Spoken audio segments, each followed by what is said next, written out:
Hey tip everyone, how are you all? I hope you are doing well. We have started a YouTube channel जिसका नाम और लोगो आपको screen में show हो रहा होगा। इस YouTube चैनल को हमने बेसिकली उन लोगों के लिए शुरू किया है जिनकी स्टडीज़ इस पेंडेमिक की वजह से बैडली इफ़ेक्ट हो रही है।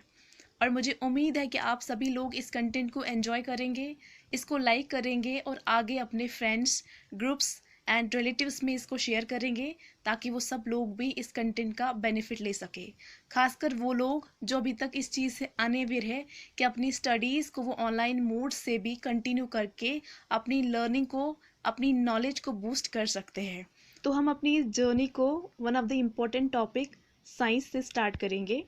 एंड साइंस एक ऐसा टॉपिक है जिसका ना सिर्फ हमें जूनियर टू हाई क्लासेस में देखने को मिलता है, बट इट्स का मेजर पोर्शन कॉम्पिटिटिव्स में भी देखा जाता है, जैसे JKPSC, JKSSB, CHSL and various other competitive examinations में इसका मेजर पोर्शन देखा जाता है। तो ये वीडियो आप सभी एंड तक देखें और आपका एक बहुत ही इम्पोर्टेंट टॉपिक कवर हो जाएगा। तो साइंस का जो टॉपिक आज हम शुरू करेंगे वो विटामिन्स के बारे में रहेगा। विटामिन्स का हमारी इम्यूनिटी को बूस्ट करने में बहुत ही इम्पोर्टेंट रोल होता है और इम्यूनिटी का बिल्डअप होना कितना ज़रूरी है एक हेल्दी बॉडी के लिए, वो इस पैंडमिक ने सबको सिखाई दिया है।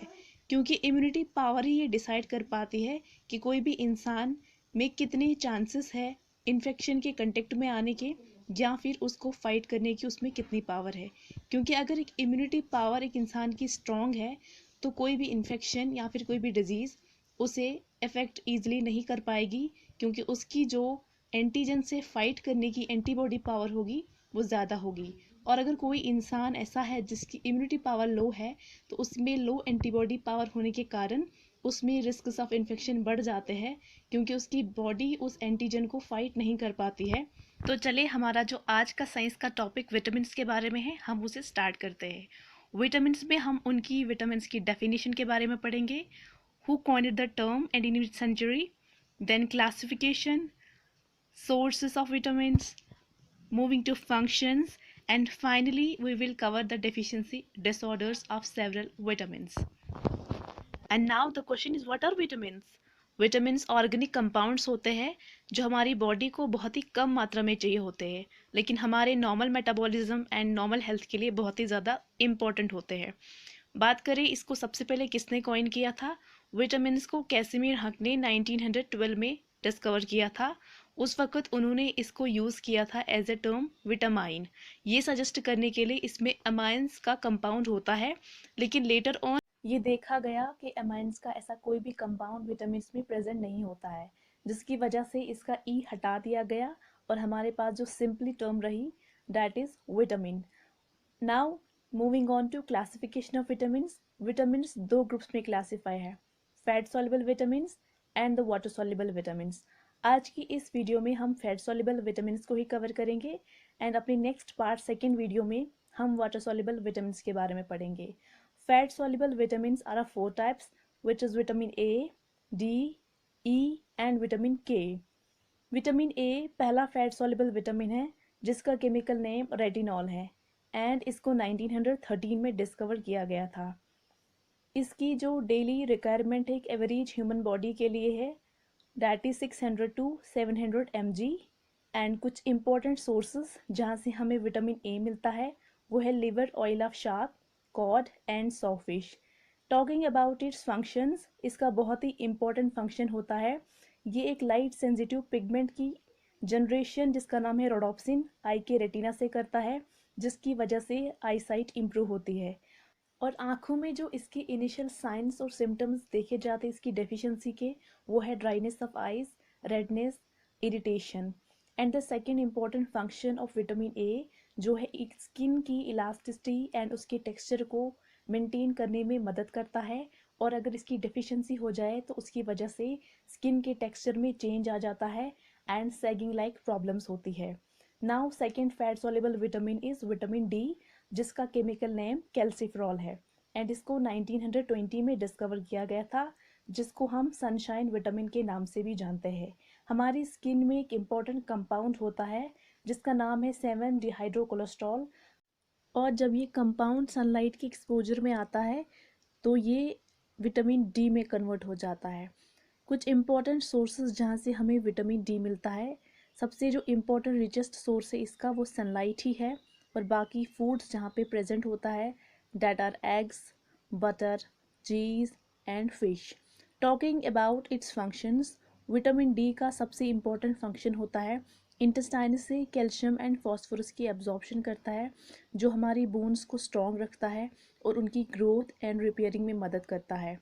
और अगर इसकी डेफिशिएंसी हो जाती है तो चिल्ड्रंस में वो कंडीशन रिकेट्स होती है, and in adults the condition is known as the osteomalacia.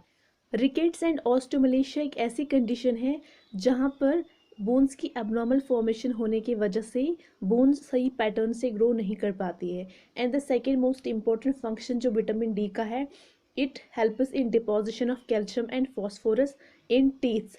और इसकी डेफिशिएंसी से जो डेंटल इश्यूज होते हैं that are pain in gums, bleeding in gums and abnormal formation of teeths. Now moving on to third fat soluble vitamin which is vitamin E. Vitamin E का chemical name tocopherol है एंड इसको 1922 में discover किया गया था। इसका बहुत ही इंपॉर्टेंट रोल होता है, ये डिफरेंट फूड्स की इनसाइड द बॉडी ऑक्सीडेशन करता है, उस ऑक्सीडेशन प्रोसेस की रेट को रेगुलेट करता है। And the some important sources जहाँ से हमें विटामिन ई मिलता है that are nuts, egg yolk, wheat germ, milk and butter. इसकी जो डेली रिकमेंडेशन इनटेक है वो 10 mg for man and 8 mg for women. Now moving on to functions of vitamin A. First function, skin की elasticity को, उसके texture and tone को maintain करने में हेल्प करता है। सेकेंड फंक्शन, बहुत ही इंपॉर्टेंट रोल होता है इसका फर्टिलिटी में, एंड रिसेंट रिसर्च में ये भी बताया गया है कि ये डिफरेंट कॉर्नरी आर्टरी डिजीज से भी बचाता है। Now what will happen if there is deficiency of vitamin E? First one, skin problems. Skin problems में fine lines, dark circles, wrinkles. Second one, infertility, and the third one is ataxia. Ataxia एक improper coordination and balance होता है nerves और muscles की वजह से, जिसकी वजह से एक proper posture maintain नहीं हो पाता. In short, it's an improper balance and coordination between nerves of the brain which results in faulty posture. Now the fourth fat soluble vitamin is vitamin K. Vitamin के का chemical name फाइलोक्यूविनोन है एंड इसको 1929 में discover किया गया था। इसकी जो डेली रिकमेंडेशन है दैट इज़ 1 ग्राम पर केजी बॉडी वेट, एंड कुछ इंपॉर्टेंट सोर्स जिनमें ये पाया जाता है that are green leafy vegetables and the fruits. और इसकी डेफिशिएंसी की वजह से जो क्लॉटिंग टाइम पीरियड है वो इंक्रीज़ होता है, एंड उस वजह से माइनर कट्स और वुंड्स भी हील होने में काफ़ी टाइम लेते हैं क्योंकि उनमें ब्लीडिंग कंट्रोल नहीं हो पाती इजीली। एंड न्यूबॉर्न बेबीज़ में इसकी कंसंट्रेशन बहुत कम होती है, इसीलिए within 24 hours after birth उनमें 1 mg vitamin K injection intramuscular दिया जाता है to enhance their clotting process. तो आज की इस वीडियो में हमने विटामिन्स के एक पार्ट फैट सॉल्युबल विटामिन्स को कवर किया है, एंड नेक्स्ट में हम वाटर सॉल्युबल विटामिन्स को कवर करेंगे।